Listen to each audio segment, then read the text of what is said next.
Now this is week 2. This is your group 1, the first lecture.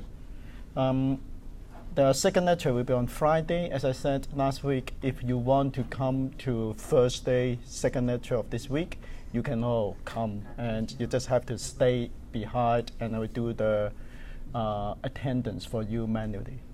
So you're absolutely welcome to come to the lecture according to your own timetable or your preferences. This week we are looking at, we make things a little bit more complicated. We look at one dimension last week. Now I'm going to look at 2 dimensions. It means how the motion in 2 dimensions. Now to move from 1 dimension to 2 dimensions, we have to look at a mathematics technique called vector. So let's look at, this is a classic example. What is vector and scalar? The best way is give you some examples. You have some quantity, temperature, mass. You just say, what is the temperature of this room? What is the mass? What is your mass? You doesn't need to specify the direction. We call this time, this sort of physical quantities, we call them scalars. Whereas there's some physical quantity, you have to specify clearly the direction. Think about it. If you're walking in here, this is the edge, cliff. Now you're saying you walk 2 meters per second. From the side, fine, you appreciate the view. But if you say you're walking 2 meters per second toward the edge, you die. So it's a matter of life and death. It's the direction, makes sense. So direction is important, not just the exam mark. It's about your life and death. So yes, there's a something you want a quantity, which you have to specify by direction. Now, sometimes we say by more than 2 numbers. What I mean is when you set up a coordinate, and then you say, I specify, this is I, J, K, if you're learning this in Mass Modeling 1, and you say you can use a vector, and this vector could be written as A, I, B, J, C, K. Yes, so you need 1, 2, 3 number, as long as you know how you set up the coordinate, where you are, that's fine. So you can say, if you know the coordinate, the vector is 1, 2, 3, the 3 numbers. You can look at the 3 numbers by column matrix. So this math technique, but in our subject, we don't need to sort of worry too much. We focus on the physics. So let's move on. There are different types of vectors. The first one is you set up your coordinate here. This is your origin, your 0 point. And somehow you don't know. You know is you move to here. So what I mean is you can come here, you can all the way come back here. So remember, I say it doesn't matter how. The important thing is after some times there's a change in position. So you connect the origin to the new position. You don't need to worry about how. This one, and put an arrow. And the distance here represents your change, the difference in position. And the arrow means if you observe from here where you are, where you find it yourself in the new position. So this is so-called position vector. It just tells you how the positions changed. Now, if you use a coordinate, you can just draw a coordinate and you decide what is I and J. I and J is just 1 unit along here, we call the I unit vector. 1 unit along here, we call the J unit vector. And if you do the projection here, if you project here, and you look at this is 200 times of I, so this is 200 times. This is 100 times of J. Now remember, when you write this one, can you see what I say? I put the unit. Most of you in your maths, you will do it like this. Agree? But in science, you won't get mark. It's just because this vector doesn't mean anything. It's just a number. You must specify what. You can either do it like this, like what I show you, or 200i plus 100j, make a bracket and m. Either way is good.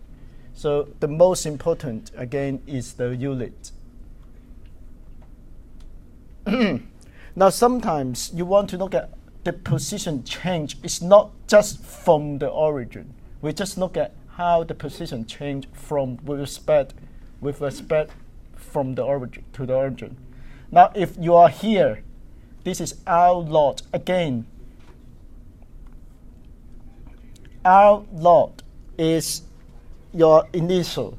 After some time, you don't know how, but you have a new position. This is the new position. So first you draw two position vector. I call this R lot. I connect this one to this one. This is R. Now I want to ask is, if you are standing here, how would you think this one with respect to you? So what you are saying is, now I want to change the origin from here to here. Got it?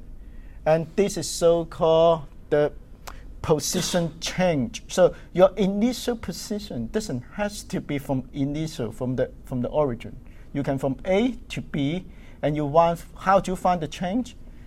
The easy thing is subtraction. Now let's look at some simple point. If you are standing here, and then you walk to here, and then later you walk to here. This is T1, T2. So from here to here, this is R0. Got it? From here to here is R. So what is the change between T1 and T2? So you say it's easy. If this is one is 100 meters, this one is 30 meters. So the change is R minus R log. So it's 100 meters minus 30 meters. So the change is 70 meters. What it means? It means you are sitting here. You move the coordinate from you. You become the origin. And you want to see how much this one from you. So it's a 70 meter from you. Now, so the idea is subtraction. Now, we do the same thing here. We subtract the two position vectors. So the key is subtraction. So the idea is the change of position is the final subtract the initial. Remember the 1D example I used. So this, when it's a change, this is always final. This is always what?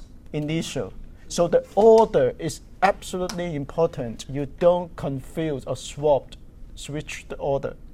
So you have a one vector here, R, one vector here, R log. How do you do the subtraction anyway in 2D? Now let's look at the 1D analogy. If this is your R log, if this is your R, how do you do the subtraction? Can you see it?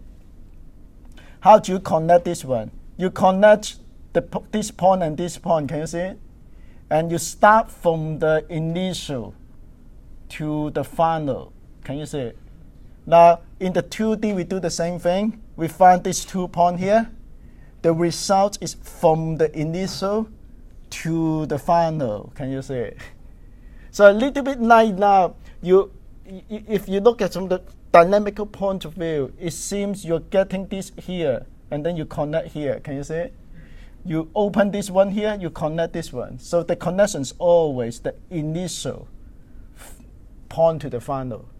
So therefore, the change is from here to here. This is your delta R. So remember this rule, from initial to the final. Once you agree this rule,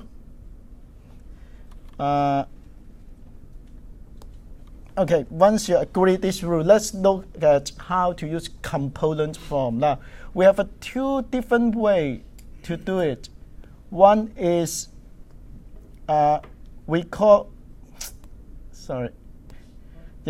this one is just a graphic. We call the graphic method. it means you use the arrow represent the direction, use here represent the magnitude. Whereas this one we call the component. So the component method is you break it down into the x and y component. Now, if you can break down your vector into x and y component, all you need to do is add the corresponding. Can you see it? And subtract the corresponding. So that's all you need. So using a component form, this is usually what we would do most likely in math. In math modeling 1, you focus on the component form because where the computational you can do. Whereas this one, now look at here, graphical. I want to look at graphical. R2 minus R1, this is R1, this is R2.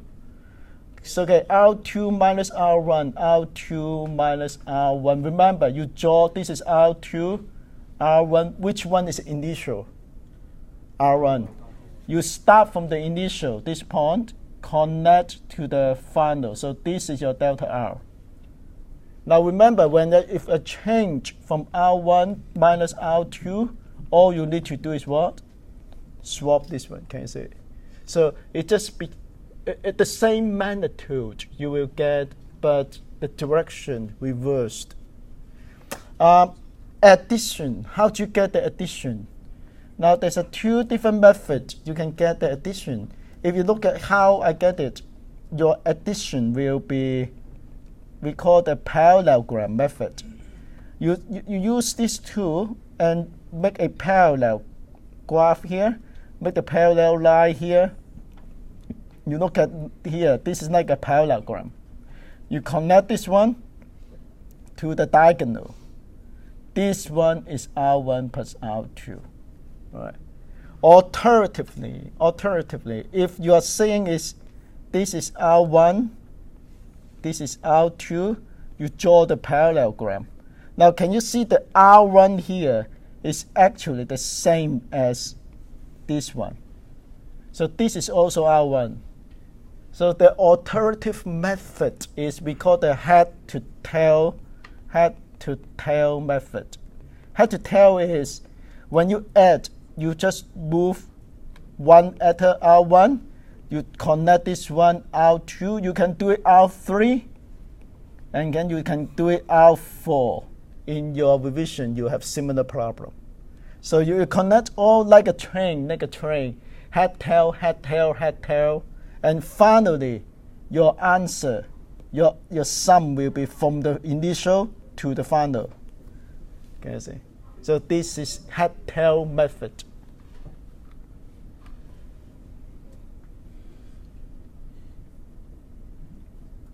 All right, I skip this one.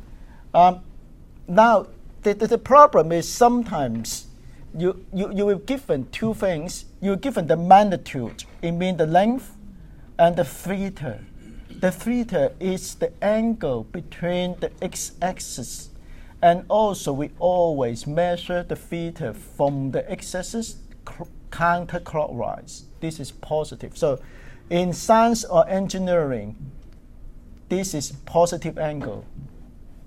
This is negative angle. Can you see it? So it's all about rotation. Angle is about rotation. So if this time you know the magnitude, you know the theta, how can you find the projection or the component of this one? Now, the idea is like this.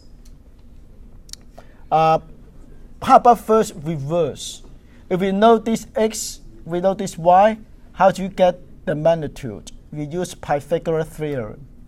How do you get the angle? Is y over x and take inverse tangent. So this is example. Now, reversely, if you know r and theta, how do you get this one? This bit is r cosine theta, and this bit is r sine theta. So this is how you converge the two methods. You know the magnitude, you know the angle, you can work out the x and y components. Or reverse, Vice versa. If you know the x and y component of the vector, you can work it backward and find the magnitude and the angle. Is it clear? Now, all this is just a summarize for you what you should already learn in maths. Now, graphical interpretation of vector. First of all, in physics we always say if this vector they are parallel and they're the same magnitude, they're all equal. So I will say they're the same vector. So vector doesn't change when it parallel. It means if this one represents a vector, you can always think about you move around here parallelly. If you change, this is not the same. If you just parallel move, they are the same. There's the same vector. So it means all you need to specify the vector is the magnitude and the angle. It doesn't matter where you put. You put here, here, here, they are same. Next, this is how we do the addition. R1 adds R2. You connect. You use the head-tail method.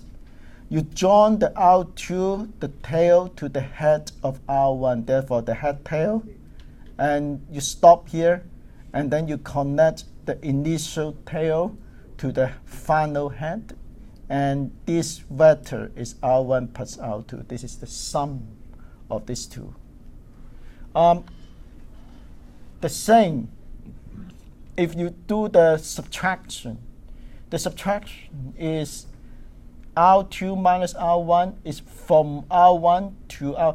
Now what happens is, if you do subtraction, preferably you put all the vector, the two vectors, tail to tail. It means you have to make sure they're tail to tail method. Okay? And then you connect the initial to the final. I want you also look at this example. What is the sum of R1 and R2? A, B, C, D. Can you decide now within 15 seconds? Come on. How will you choose? Now, let's say, first of all, you can move around. So can you imagine you move this one to here? So this is your R1. Can you say? So once you move, this is the head, tail, head, tail, head. So you connect this one. This is your R1 plus R2, so this is A. All right. Now, alternatively, if this is R2, you move this one to here, R1. So this time you don't use head to tail method, you use tail. If you use tail, you must do a parallelogram. Can you see? So it's different. It's different. If you do tail, yes, you can, but you have to draw a parallelogram. And you connect this one to the diagonal. You see this one is exactly the same as this one. So the same result coming from different methods. Now I want you to look at decided how do you draw A plus B for these two cases. Okay, do you got it? Now remember, please print your notes, because sometimes I want students do some mathematics during the class. So I don't want to just sit here. It's a bit boring. Okay? Do the math. Anyone got all the math? If you don't, make sure next time you print it out, all right? As I explained, it's pretty hard for me to print out all notes every time. It will take too long in the printing room. Add. When you do the add, how do you do it? Now this is a tail to tail. Can you see it? So how will you do? You draw the parallelogram. How will you draw the parallelogram? It becomes a rectangle. Agree? So you connect this one. How do you draw this parallelogram? Parallelogram. You draw it like here. You draw it like here. Can you see this is a parallelogram formed by these two? And because this is tail to tail, you connect the tail through the diagonal. Now, the second method, I deliberately already move the two vectors such a way tail, head, tail, head. So what you need, this is a different, you just connect. Can you see the two give you the same result? Yes. The same here, instead of doing tail, tail, and then draw the parallelogram.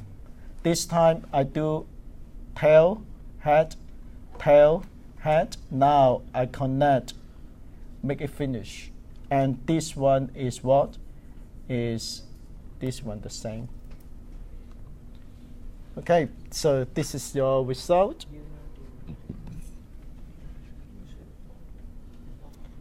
How about this one, subtraction? A subtract B, or A minus B. How do you do A minus B here?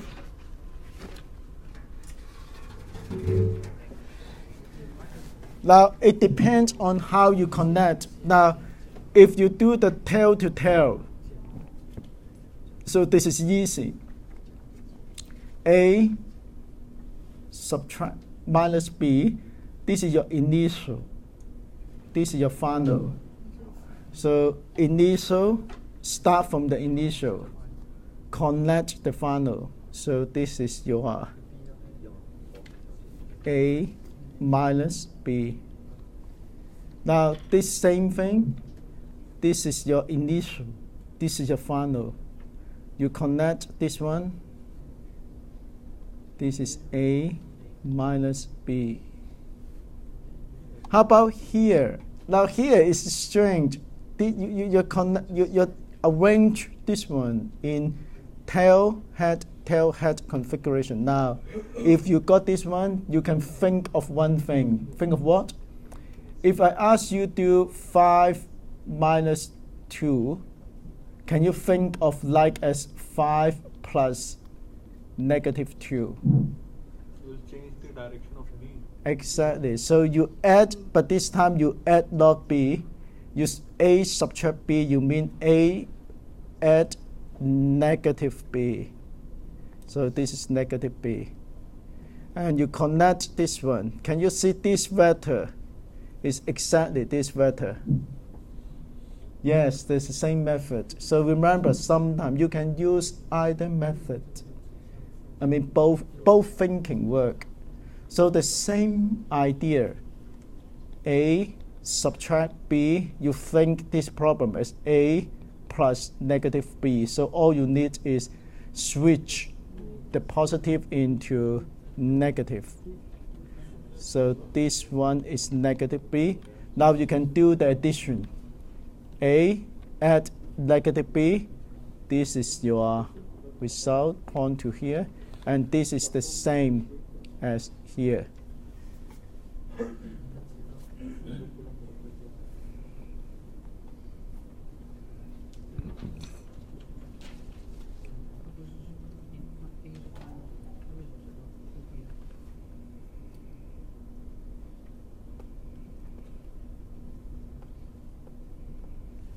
Okay, you follow the argument. So there's a different way. I always say you can come to the same conclusion from a different angles. And you should learn not just one method. You should learn all different approaches. I will skip here. Now, we're going to use the idea of vector to look at how things change in 2 dimensions. Say, look at this problem here. Now, this is the lepus. This is your initial. So you can say you draw this vector.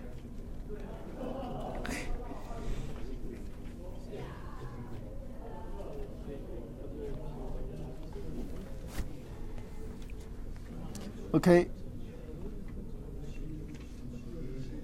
This is your initial. After some time, this is your R. Remember, initial R point, you connect this one. This is your change. This is your change. Now, you may ask, how long does it take for this path, you remember, you forget how you come from initial to final. You just want to look at the change in position. So you say it takes delta t. So delta r, this part, over delta t. Now look at here, delta r itself is a vector. How about delta t? Is delta t a vector or a number? It's a number. It's a scalar. So you have a vector divide a scalar, you also return a vector. So this is a vector. We call this one velocity. So velocity, can you see one important thing is the direction of the velocity is always parallel to the change. Now I say again, it's parallel to the change, but not individual. For example, here, this is original direction of the position. This is after final position, but the change is along here. Can you see it? So therefore, you expect the velocity also along here. The velocity parallel to the change. Now, if you make your time intervals shorter and shorter, eventually you can ask a question is, when the delta r over delta t, when the delta t approaches to 0, you will get a limit. This limit is not 0, it's not infinitive, because you're talking about like infinitive over infinitive. No, it's raw tricky. You got a number, and this is your instantaneous velocity. And this velocity, one thing I'm sure is along the tangent. So what is the instantaneous velocity at this point? Is along the tangent. Is along the tangent. Got it? So once you get it closer and closer, you get the direction of velocity at the point. It is along the tangent. This is the math idea in 2D. If you got the velocity, you can always put your velocity vector into a new coordinate. Now, remember, your velocity vector doesn't have to be put in the same coordinate, because this coordinate, this new xy, if you think about, if you say you have a car here, it moved to here, so this is x, this is y, can you see it? Now, this is your r at this time, and this is your v at this time. Now, if you put the v here, yes, it illustrate at this point where's the direction, but when you do mathematics, you preferably you create a new coordinate, and this coordinate only for velocity. So you have a two coordinate. One is for position. One is for velocity. Once you create the velocity here in the position coordinate, you can shift it to the vector and do the addition and subtraction. Now I will illustrate this point a little bit later.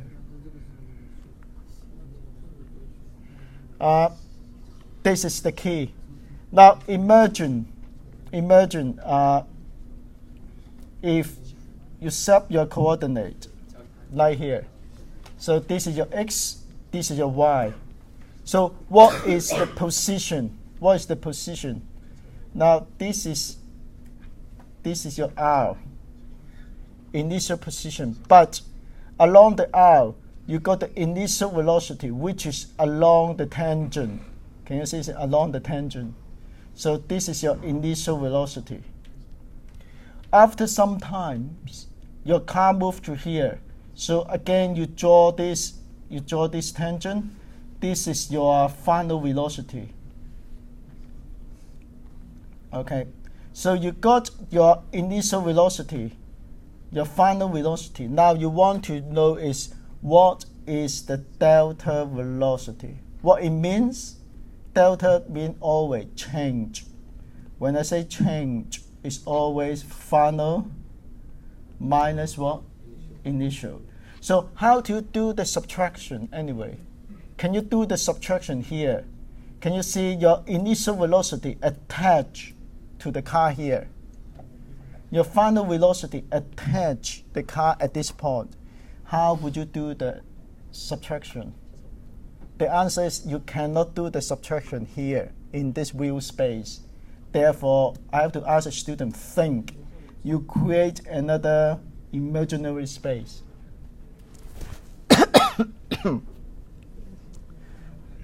This space is only for vector. Got it?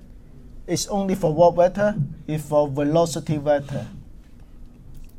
So what I mean is, you put this, even though this initial velocity is at this point, you move this one to here. R0. This is your final velocity. Can you see it? You move this velocity to this point. R.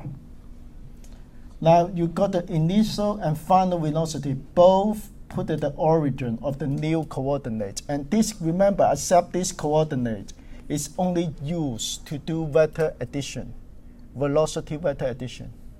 Now you're saying is you want to know the subtraction. Now can you do the subtraction? Can you do the subtraction with this one? Yeah. Yes. The subtraction is always from the initial to the final. Now they are all at the same point, so you can do subtraction. And this is your subtraction. This is your delta. I beg your pardon. This delta. This is V. This is V, not R. This is V. This is your delta V. This is your delta V. So can you see this delta V is actually point to this direction? Now, if you now move the delta V back to the real reality, the delta V should be point to somewhere here. This is your delta V. This delta V means, can you see the initial velocity is point to here? Say again. The initial velocity point to here, the final point to here, but the change point to which direction? It's different. So the same idea, if you look at how the initial, this is the initial direction, this is the final, but the change point to here. So can you see the change? It doesn't has to be along the initial and the final. Now it's slightly different from the ball. When you throw the ball up and down in 1D, no matter how you do, I know the change is either here or here. Got it? So they're all along the same line. But when you do 2D, when you do a circular motion, the change of direction actually point to this way.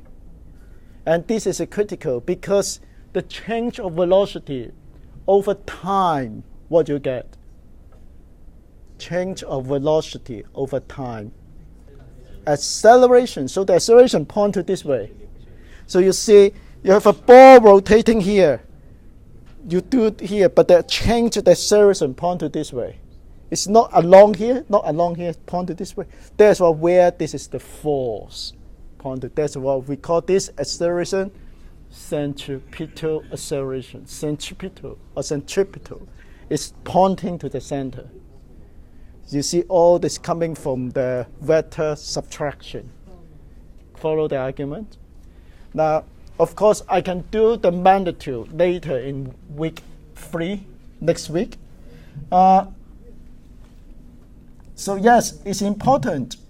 A is the change of velocity, change time. So A and change velocity must parallel. So if I know the change of velocities along here, I should expect the A also here. I don't know the magnitude. I don't know. It depends on the T. Makes sense? But at least I know they must parallel. They must parallel the two vectors. All right, this is what we got the acceleration in 2 dimensions. Now, do you want 5 minutes break or you want me to push forward? Keep going. Keep going? Okay, keep going. Just say 5 minutes so you can. All right.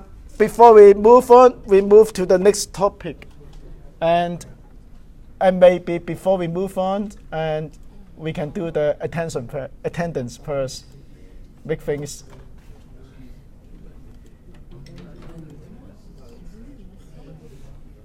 All right, it should work. 82 CWN. Unless you're coming from another group, which please stay behind. Sorry, yeah.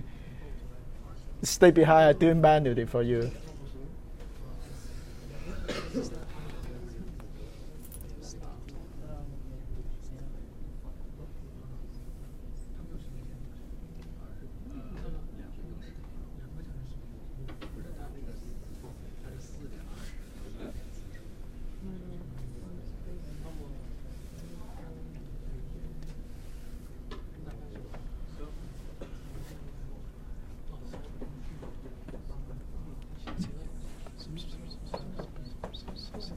I got 44 roughly. I think still a good number. I won't expect until Christmas there's a 44 student. If I do, I'm very happy. I had a question. Yep. You said centripetal force. Acceleration. Yeah. Yeah. You said, what if we have something like this in a situation in which the initial and final velocities Yep. have changed Yep. extensively, Yep. and the subtraction of them Yep. comes up in a direction like this. Yes. So And it's not center, but it's moving in. Now, first of all, the condition of centripetal force is this has to be a circle. Yeah. Second, the speed is constant. Yeah. If the Otherwise, speed's it's not constant. Yeah. It's not centripetal. Otherwise, the car Yeah, will drift. you have a two component. Later, you will learn. You have a 1A. You have a. This is perpendicular. This is parallel. So the wheel is somewhere here. Yeah. Got it. Yeah, and it's not pointing to the center. No, it's pointing in Yep, between yep. the path and the Yep. center. It means if you're turning and you also at the same time speeding up, Yeah. your accelerations won't center. You will shift a little bit. Got it? Yeah. Good question. Yeah. I Okay. was thinking of it because Yeah, it's the correct. same thing happening It's only here. a very restricted. It's very restricted. It's only assumed we call uniform motion. Yeah, because while doing this question, you were teaching us this. Yep. This struck my mind. You said Yep, said centripetal force. and We assume I the didn't- same speed. Yeah. I forgot to address. couldn't- Got it now? Yeah, that's why I Okay. asked you. All right. Shh. Now we have to start the second part. Now I want to look at the videos, the two videos. They are very good and.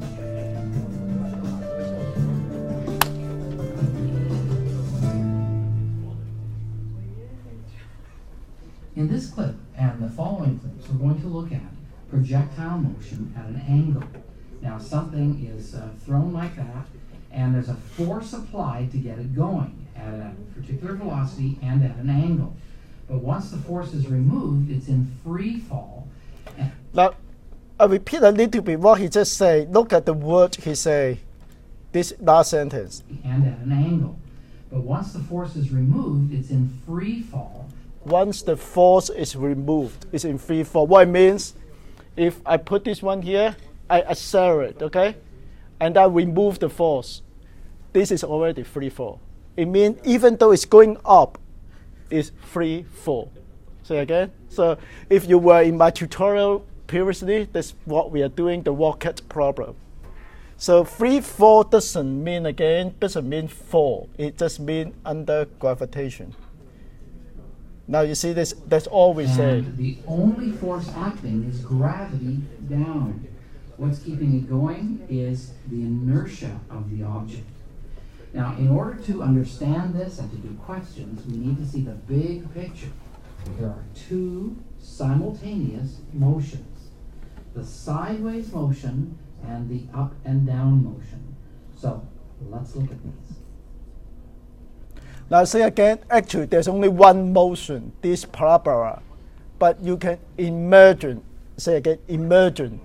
You have a side and up and down, and this parabola is the combine of the two. It's an imagination.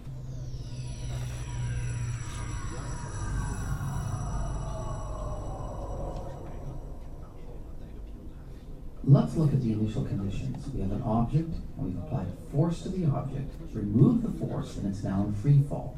It has a velocity at a particular angle. And of course, it is the components that allow. So you see, always, if you got this, we call the initial velocity, you replace this one by its component. So this is your x component, this is a y component. So in order to find the x and y, what you need to do? The angle. This is very important. You must know the angle. Allows us to analyze this motion.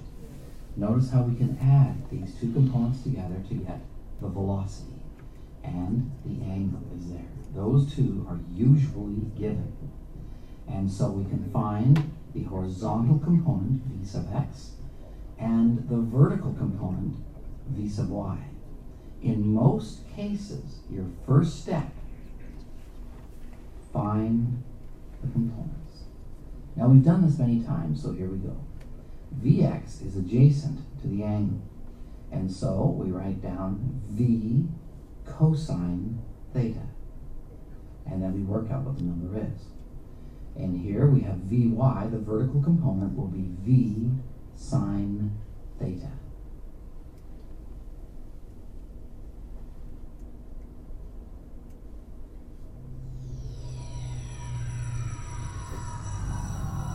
Can you see the horizontal component doesn't change? Yeah, so the horizontal component is constant. That projectile is moving in the sideways direction at a constant velocity. Look at that little horizontal component. Always the same length. Always pointing in the same direction during the entire flight.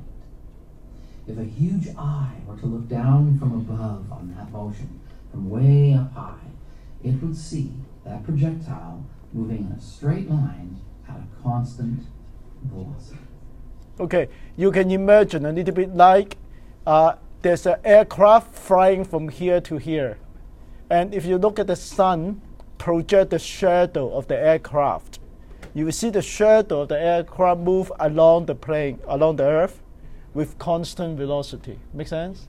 Now, it's not quite right, but this is the idea. This is the idea. If the aircrafts are projected, Being a it's not. straight line at a constant velocity. This horizontal component is used to calculate what's called the range. How far has that projectile traveled? How much ground has it covered? How much direction or distance did it cover in the x direction? I use d sub x to represent that. And since the velocity is absolutely constant, d sub x, distance, is velocity times time. The sideways velocity, the horizontal component, times t, the total time that projectile has been in flight. So the key is what is t means. The t means if you use the ball, just throw the ball horizontal, the ball from here to here. And the same time, you use the velocity all the way up at the same time. So this is the same t. We call the time of flight. Now let's look very carefully at the vertical component. Watch carefully.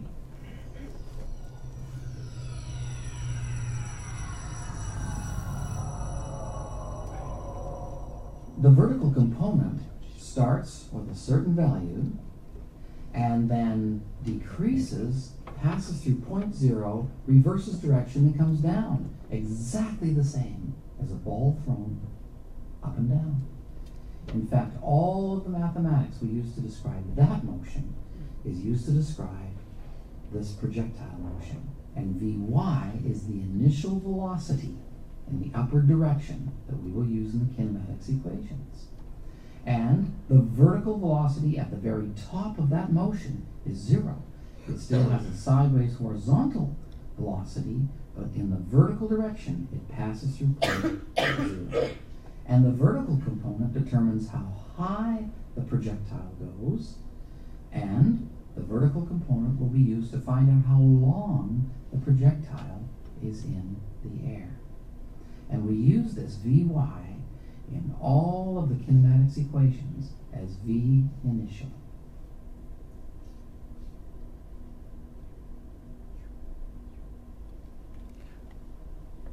All right, next one, there only one more few minutes, and look at how the strategy and convince you.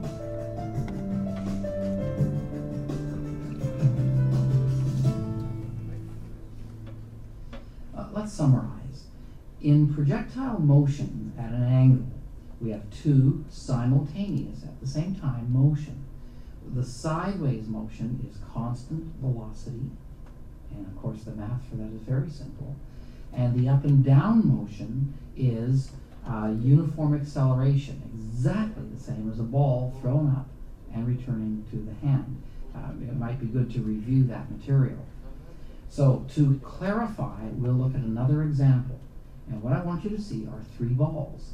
The first one is a ball that is thrown at an angle, projectile motion at an angle. The second will be constant velocity along a level ground. And the third is a ball that is thrown up and down. So here we go.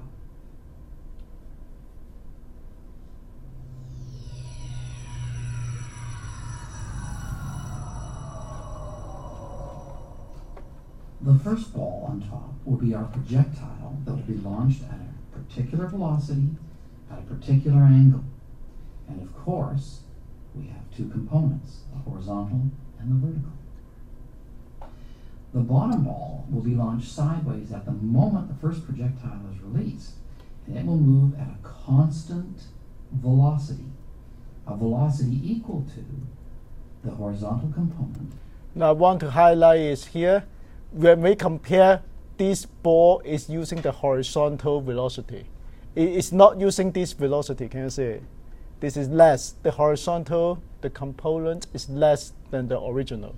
The one along the particular angle. So don't confuse. I'm not saying you launch the ball with this one, the red one. I'm saying you use the ball with the same horizontal component. And look at the time when this ball reach here and when this ball reach here. Can you see it? And you find they're at the same time, really. Of the projectile. Watch what happens.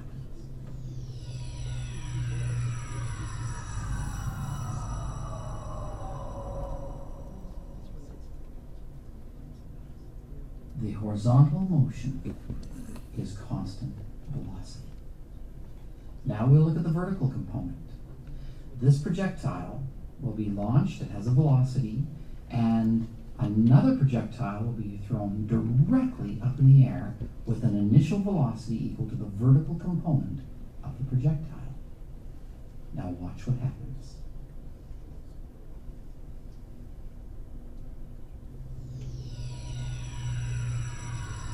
Can you see they have the same height? So it means when it doesn't matter how far it moves horizontally, they have the same vertical height. So you can look at this motion as if these combine from the vertical and horizontal. So this is the key.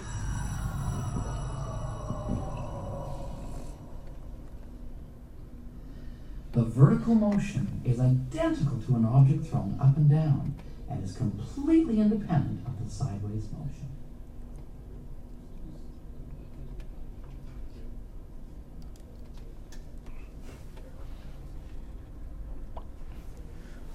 So now let's look at our notes, and we want to look at how to do some problem solving. And I will finish today with some examples. Now, this is a classic drawing. This is angle. Now sometimes I use V, sometimes you use U. It's just the same. U is usually mean initial. And you sort of split, okay? You find the X and Y component. or we call resolve. Resolve the velocity, initial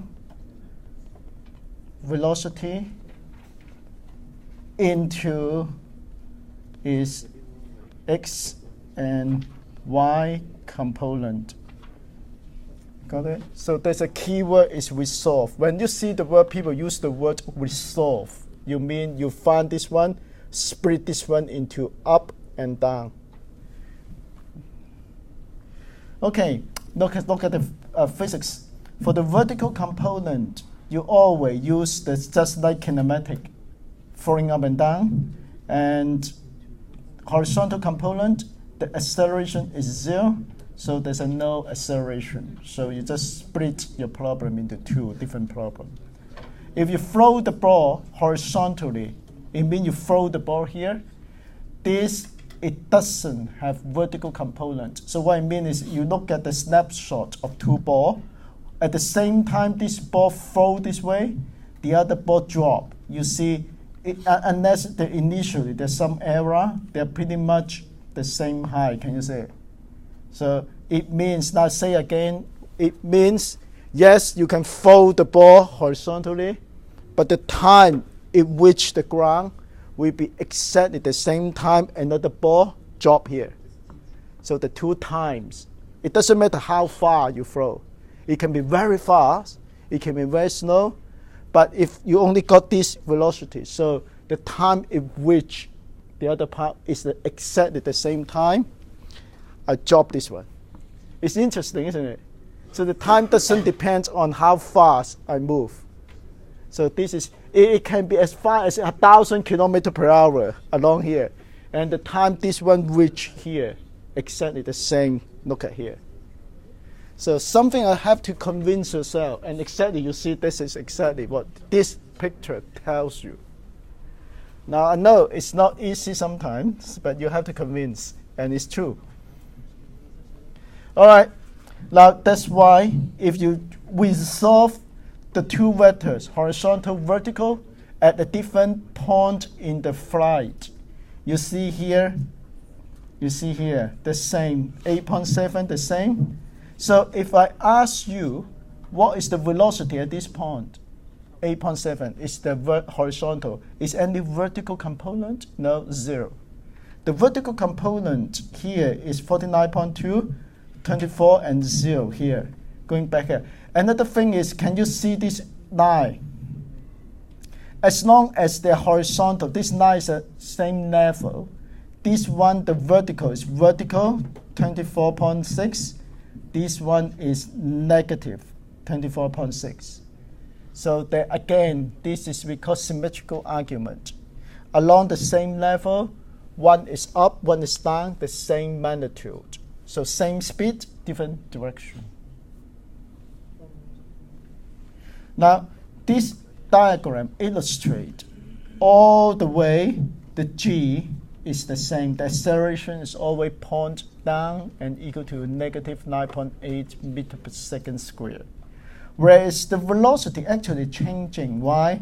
Horizontal doesn't change, yes, but the vertical change. So the velocity, the real velocity, you must combine the vertical and the horizontal. So this is a strategy. This is very good to summarize when you look at a problem solving, how you should consider. Most of the time, you first look at the time to the highest point. So if you look at from here to the highest point, you use the vertical component. So your thinking is as if you fold the ball up. So now you're doing the vertical motion, and you know how to fold the ball up and stop here. The time v is 0, u is what you get, u, y, initial component of y-axis. So you can use this one, set this one 0, this one is u, y. Now how do you a? A should be negative 9.8, and from here you find the time, can you say? So this is usually the first thing you consider. You find the time to the maximum height. Now, if you know the the distance. You want to find the maximum height. Sorry, this is the time to the highest point. If you want to find the maximum height, you use this one. So this is 0 again.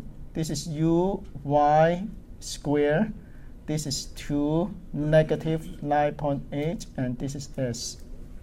And you will find it's positive. Of course, if you know the t, you can use this formula and find the height.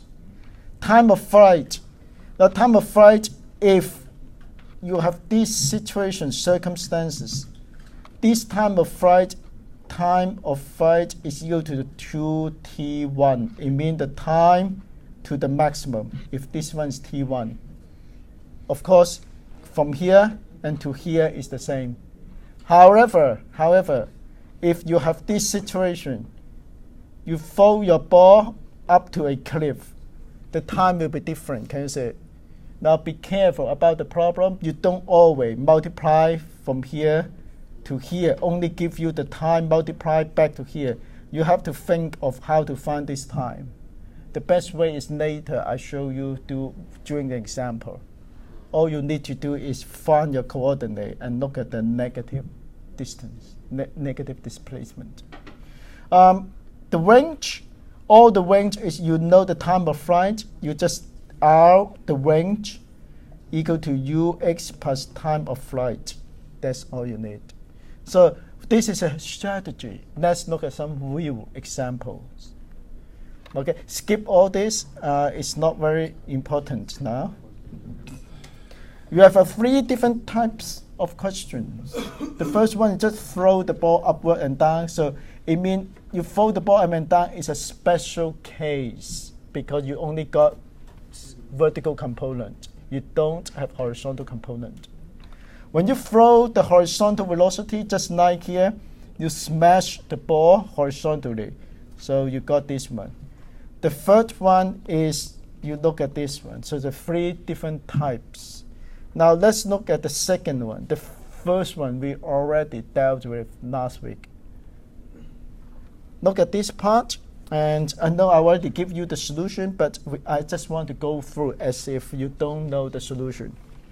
All right, a golf mask, this one, hit the top of this one. Now draw everything drawn here already. Now I have to apologize. I don't like the coordinate, how this one set the coordinate. I think I will insist positive up, negative down. All right. Now, of course, if you want, you can still do it, reverse it, but everything will be slightly different. What's the question? What do we need to find? Let's do it one by one. Here. All right. Now, okay, 1. The time the ball takes to land, it means as if you drop the ball from here. Remember I say? It doesn't matter this velocity. This velocity doesn't do anything to do with the final time because it only has horizontal. So you are looking at u equal to 0, uy. You want to know the time, and you know the a is negative 9.8 meter per second squared. So which equation you should use? Now, we have a 3 equation. V equal to u plus at, s equal to ut plus half at squared, v squared equal to u squared plus 2as. The third one doesn't have time, so it's out. The first one, you need the v and u and v. We don't know the v. So apparently it's the second one. Can you see it? So as I scan, please list or write down the 3 equations in front of you. Otherwise, you will find it a little bit hard to search in your head. So I decided you use the second one. S equal to ut plus half at squared. Why? Because the u. Now, this u is talking about y component. You're talking about up and down. So this y component, you can specify this is y. So this term is 0. This is a 0 term. It means half at squared. So now the t is equal to 2s over a, take square root. Okay, let's look at a now. A, the t is 2s over a. Now the thing is, what is s? Anyone tell me what is s here? 40. Positive or negative? Negative. Negative. Why? Because you start from here. This is your zero point. You measure from the cliff, the tip downward. This one again, when you do a problem, when you are given the height of the cliff is 40 meters, you have to put negative yourself. Make sense? This is why physics is so hard, because math will give you the symbol. But anyway, when you're doing engineering or physics, when you apply the equation, you have to smart. And you know this has to be 2 times negative 40. It doesn't matter. A is negative 9.8. Can you see? So if you do the math, I'm better do it as if I don't know. I think so. 40 multiplied by 2 divided by 9.8 and square root is 2.86 seconds. B, the distance the ball traveled from the base, it means from here. So this time you use ux. Ux is 25 meters per second. So B, you're the distance, it means so-called the range. Now you can use S, you can use D, you can use R. It really doesn't matter as long as you know what you are saying. All right? In physics or in engineering, you can define whatever symbol. Sometimes you want to keep consistency, but you know this is ux t, and this one is 25 multiplied by 2.86, 71.4 meter. C, the velocity of the ball as it lands. Look at here. When it lands, how would you draw the velocity vector anyway? The velocity vector at A is the tangent. Can you see it? The velocity vector at B is the tangent. So the velocity when it hits the ground is somewhere along the angle, this angle. And this is the tangent at this point. Now, these vectors have two components. The first component is here. The second component is here. I call this one ux. Ux doesn't change. How about vx? Vx equal to ux. Vy, are you able to work with Vy now? So your key is, you think this is 40 meters. You drop Uy equal to 0. You hit the ball here. When you hit this one, this is a Vy. Got it? So what equation, which equation you should use? A, B, C, 1, 2, 3. Which equation? 1, 2, or 3? Do you know the time? Yes, you know the time. You can use 1 or you can use 3. Now, strategically, I would like to use 3 because if you use 1, you rely on the number which you get in part A, which is a little bit dangerous. Make sense? So when you're in the exam, you know you will get the same result. But you're a bit worried if you use the first one, you need the T, which you get it from part A. If you mess up part A, you will mess up everything. So strategically, a little bit safe, you use V square equal to U square plus 2AS. So V is equal to square root u is 0, vertical component. To minus 9.8, again s is minus 40. 9.8, 40, multiply 2, square root. I got 28, but positive or negative? Negative, yeah. So I say, remember in the tutorial I just with you know something coming down, you have a square root, mathematically plus and minus. But you know this is not math, this is science. Yep. And also there's an error saying that when it goes up it's negative and when it goes down it's positive. We change the system. So this is to say, whatever system you use, it will be the same. But I don't like this way. I always insist up positive, down negative. But if you do switch you will get everything, all the same. The time, the distance, all the same. But everything in the between, you swap aside. You can work out the same. All right. What we are here. So your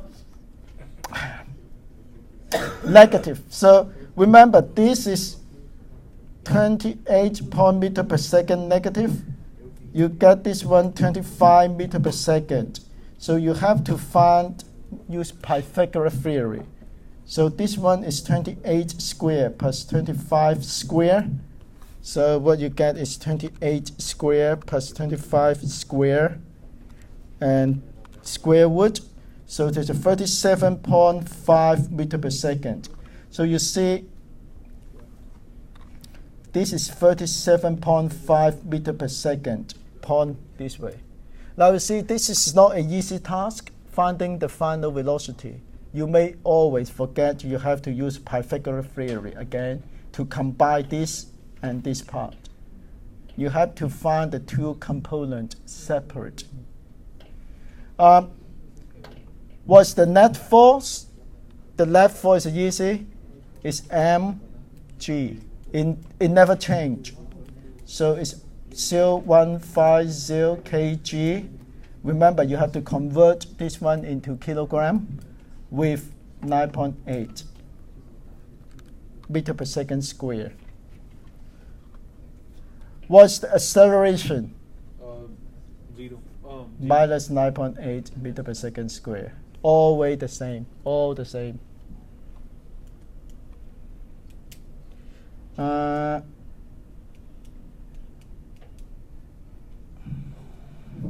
Yep, I want to do the last one before we run up. 65 kilo Alfred, and the velocity here, and 31. Ignore, we want to find, okay, 7.530. So make a sketch. 7.5 meter per second. This is your initial. Now, this is angle.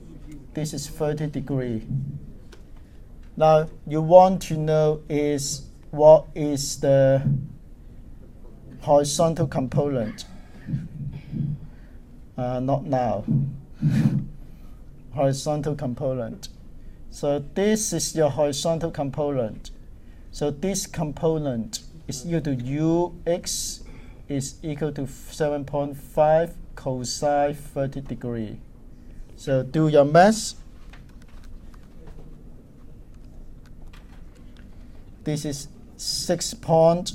I use 5 meter per second. How about the vertical component here? So the vertical component uy is sine 30 degree.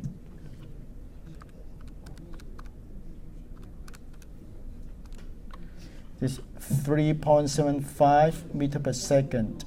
Okay, done.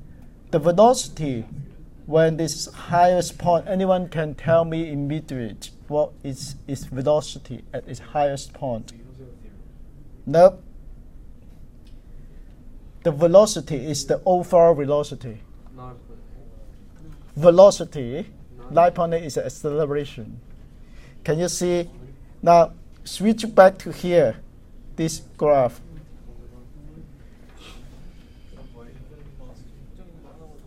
Can you see here what is the velocity at this point? Not zero. Same. It's the horizontal component. Can you say? You see, this is a trick question. So exactly, let's go back. When you ask this velocity need to be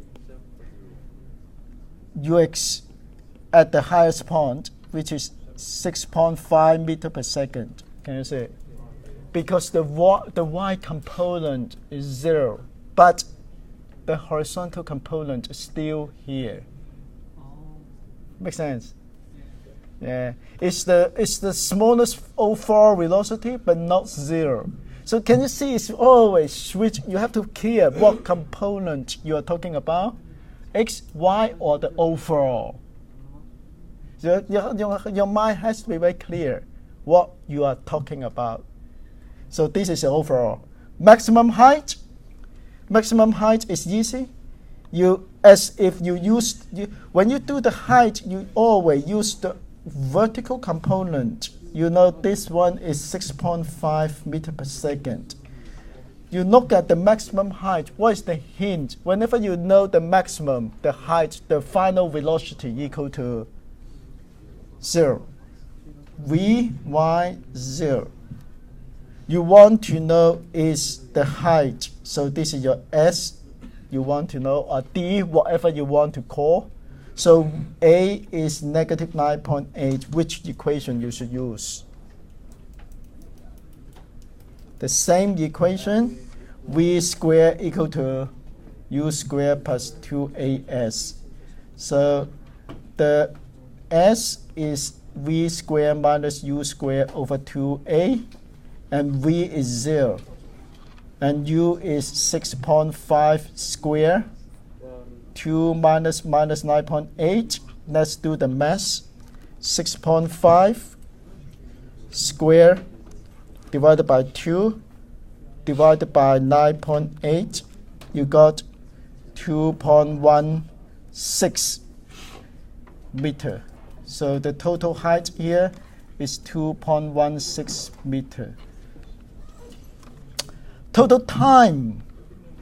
Now total time, you can do, if you know the time to the maximum here, you just multiply by 2. Make sense? Yep. Is there something wrong? Uy is 0. Sorry. Any question? So Uy is, am I correct? Yeah. Yeah, 3.7, beg your pardon. I just overlooked. 3.75. Yes, thank you. 3.75. 3.75. Yep.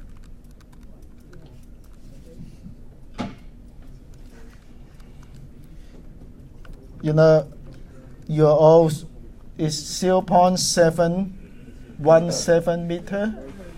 Got it? Total time, you look at here, you know this Uy is 3.75. You know V, this one is 0. You want to find the T. What equation you use? V equal to U plus AT. The first or the second? I think the first will be easier, second will do the job. Same. So when you look at this part, we are looking at this part, we find the T1 first. It means the first part, and then multiply by 2. V equal to U plus AT. T is V minus U over A. This is only the first half.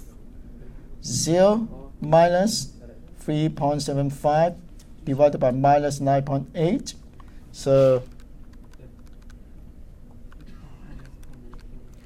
you got 0.383 second but the time here should be twice. So this is 2 times 0.383. So this is 0.765 second. Horizontal component, of course, the R equal to UX plus time. So the UX this time is 6.5 multiplied by 0.765. So this is 4.94 meters. Acceleration minus 9.8 meter per second square.